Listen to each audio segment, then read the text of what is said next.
सन 1625 सिर्फ 7 मौतें और दुनिया का सबसे बड़ा साम्राज्य घुटनों पर आ गया। वो 2 देशों में बट गया। मंगोलिया, ये देश आज भी वर्ल्ड मैप्स में 2 देशों में बटा हुआ है, एक आउटर मंगोलिया और दूसरा इनर मंगोलिया। एक आजाद देश है तो दूसरा चाइना का गुलाम। ये दोनों भी मंगोलिया चाहते थे कि वापस से एक हो जाए, लेकिन अफसोस दोनों कभी भी दोबारा से एक नहीं हो सका। ऐसा आखिर क्यों? साल 1221 निशापुर। चंगेज खान के दामाद की मौत का बदला लेने के लिए मंगोल्स ने निशापुर के पूरे शहर को मिटा दिया। हर घर तोड़ा, हर आदमी को मार डाला। सिर्फ इस एक जंग में 12 से 17 लाख लोग खत्म हो गए। पूरे शहर का ऐसा सफाया कर दिया कि एक पर्शियन हिस्टोरियन ने लिखा, मंगोल्स का आतंक इतना भयानक था कि कुत्ते और बिल्ली तक जिंदा नहीं बच रहे थे। साल 1221 मर्व, दुनिया के सबसे अमीर शहरों में से एक, मगर मंगोल्स के सामने झुकने से साफ इनकार। मंगोल्स ने घुसकर हर एक जीव, आदमी, औरत, बच्चे और यहां तक कि जानवरों को तक नहीं बख्शा। एक हिस्टोरियन लिखते हैं, not a single soul remained to even weep. Mongolia यानी मंगोल साम्राज्य, जिसका शासन लगभग पूरे एशिया और यूरोप पर था।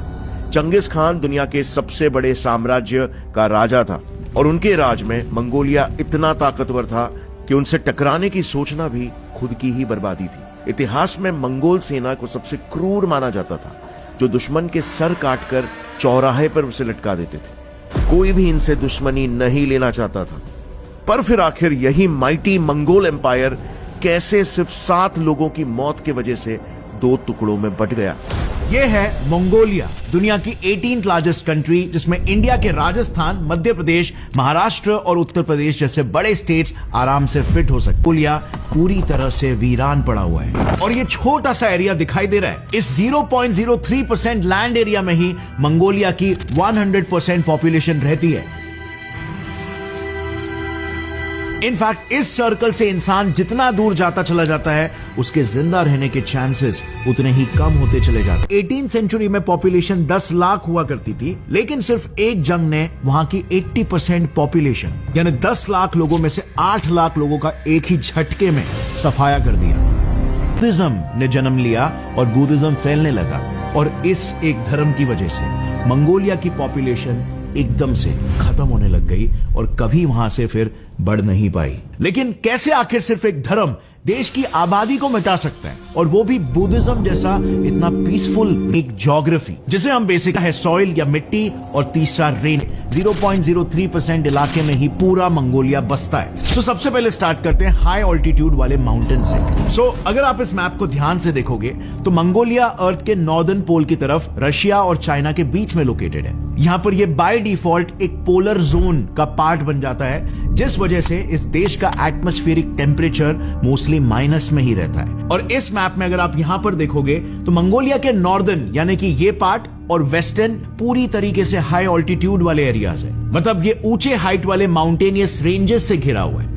अब हम आ जाते हैं बचे हुए मंगोलिया के इन सारे पार्ट्स पर। मंगोलिया का सदर्न और वेस्टर्न पार्ट पूरी तरह से खाली पड़ा हुआ है। हिस्टोरिकली इंसानों ने कभी भी इस जगह पर अपना परमानेंट सेटलमेंट बनाया ही नहीं, क्योंकि इस एरिया में इंसान तो दूर, मंगोलिया में पाए जाने वाले ये बैक्ट्रियन कैमल्स तक सरवाइव नहीं कर पाते। इतना एट्रोशियस लोगों के पास 100% मंगोलियन पॉपुलेशन मात्र इस 0.03% के छोटे से जगह में रह रही है, क्योंकि इन्हीं माउंटेन्स की वजह से सिर्फ इसी 0.03% लैंड में टेम्परेचर्स बढ़ जाते हैं और लाइफ के लिए कंड्यूसिव हो जाते हैं।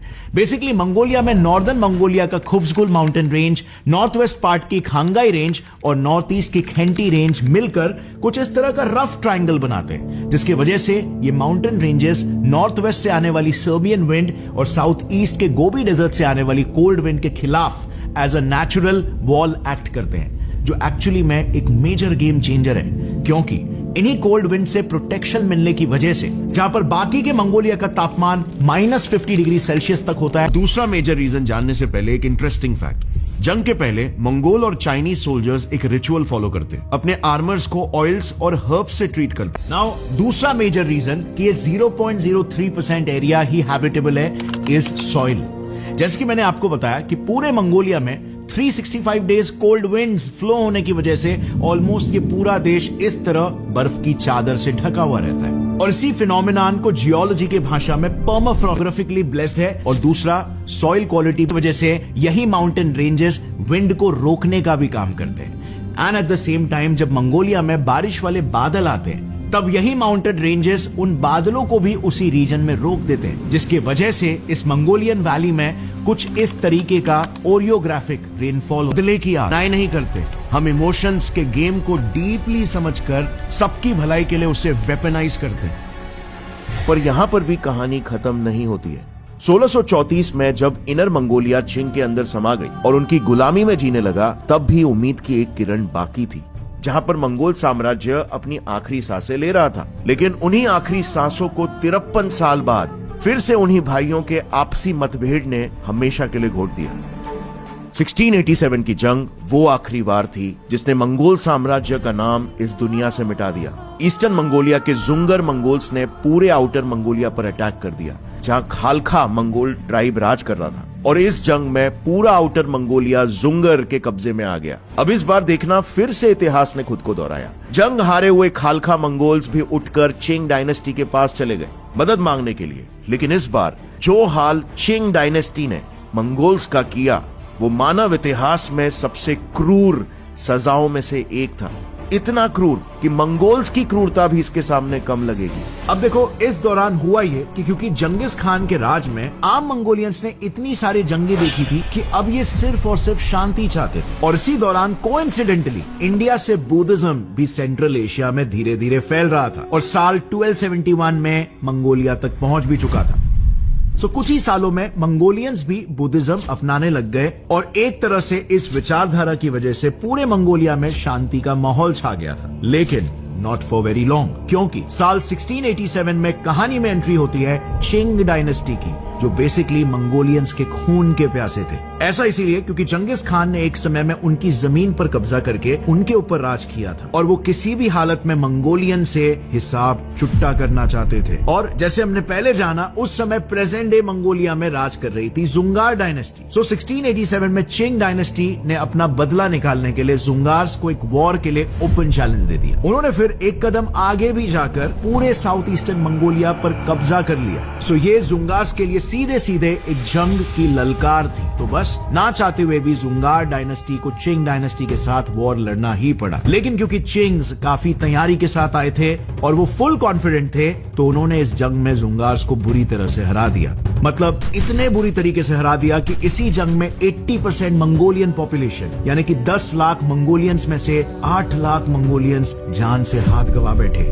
ये मंगोलियन हिस्ट्री का एक काफी बुरा दौर था, जिसे आज भी वहां पर 1687 जुंगार जेनोसाइड के नाम से जाना जाता है। और फिर इसी के बाद से ही चिंग डायनेस्टी ने मंगोलिया पर पूरी तरह से कब्जा भी कर लिया और वहां पर 200 सालों तक राज किया। अतीत में जैसा लिखा गया था वैसे ही रहना चाहिए। जैसे धार्मिक आइडियोलॉजीज हो गए, हिंदुइज्म हो गया, इस्लाम, क्रिश्चियनिटी या बुद्धिज्म, और हम समझते हैं कि इन्हीं आइडियोलॉजीज का फिक्स रहना ही हमारे समाज के प्रगति के लिए जरूरी। तो हम इंसानों की ढलती उम्र हो, चाहे वो सूरज की खत्म होती ऊर्जा हो, या चाहे वो साक्षात ब्रह्मांडी हो जो एक दिन विस्तार करते करते स्पेस की अनंतता। इजिप्शियन गॉड्स को, एस्टेक गॉड्स या रोमन गॉड्स को, जिन्हें एक समय में ऑलमोस्ट आधी आबादी पूजा करती थी, बदलाव ने इन्हें भी बदल। कितना प्योर, स्पिरिचुअल, पोएट और डिक्रीज है, इसको हर लेवल पर सपोर्ट करना शुरू कर दिया। फिर चाहे वो डिप्लोमेटिक सपोर्ट हो या फिर मिलिटरिस्टिक। इनफैक्ट यूएसएसआर ने तो मंगोलियंस को चिंग डायनेस्टी से लड़ने के लिए वेपन्स तक सप्लाई करना शुरू कर दिया। एंड इवेंचुअली एक ऐसा पॉइंट आया कि मंगोलियंस में चिंग्स के खिलाफ एक मैसिव आंदोलन ही शुरू हो गया, जिसका नतीजा ये हुआ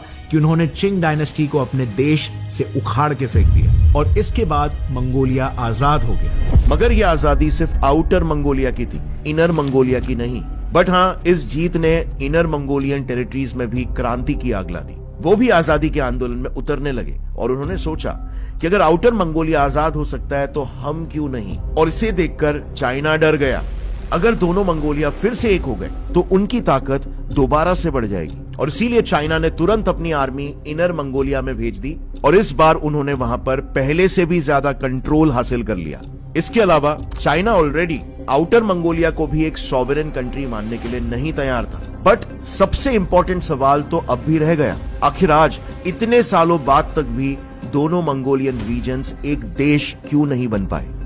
इसके पीछे का सबसे बड़ा रीजन है the infamous Yalta conference of February 1945। World war II के एंड तक एक बड़ी प्रॉब्लम खड़ी हो गई थी। जर्मनी गिरने वाला था, लेकिन जापान अभी भी मैदान में डटा था, जिससे पैसिफिक फ्रंट पर अमेरिका को एक्सट्रीम लॉसेस हो रहे थे। अब अगर यूएस जापान पर डायरेक्टली अटैक करता तो अमेरिकन जनरल्स का एस्टिमेट था कि 10 से 20 लाख अमेरिकन सोल्जर्स और 30 से 50 लाख जापानी सोल्जर्स की मौत हो जाती। मतलब वर्ल्ड वॉर II का सबसे ब्लडी चैप्टर अभी भी बाकी था, और इसीलिए यूएस को एक पीसफुल गेम चेंजर चाहिए था। यूएसएसआर, सोवियत यूनियन के पास एक ऐसी मॉन्स्टर आर्मी थी जिसने ऑलरेडी जर्मनी को तबाह करके दिखा दिया था 1943 से 45 के बीच में। सो यूएस का कैलकुलेशन था कि अगर यूएसएसआर जापान के खिलाफ वॉर ज्वाइन करता है तो जापान 2 फ्रंट वॉर को नहीं झेल पाएगा। मगर स्टालिन ने यह साफ बोल दिया कि सोवियत आर्मी जापान के खिलाफ सिर्फ तभी लड़ेगी अगर हमारे कुछ कंडीशंस एक्सेप्ट किए जाएं, जिनमें सबसे इंपॉर्टेंट कंडीशन था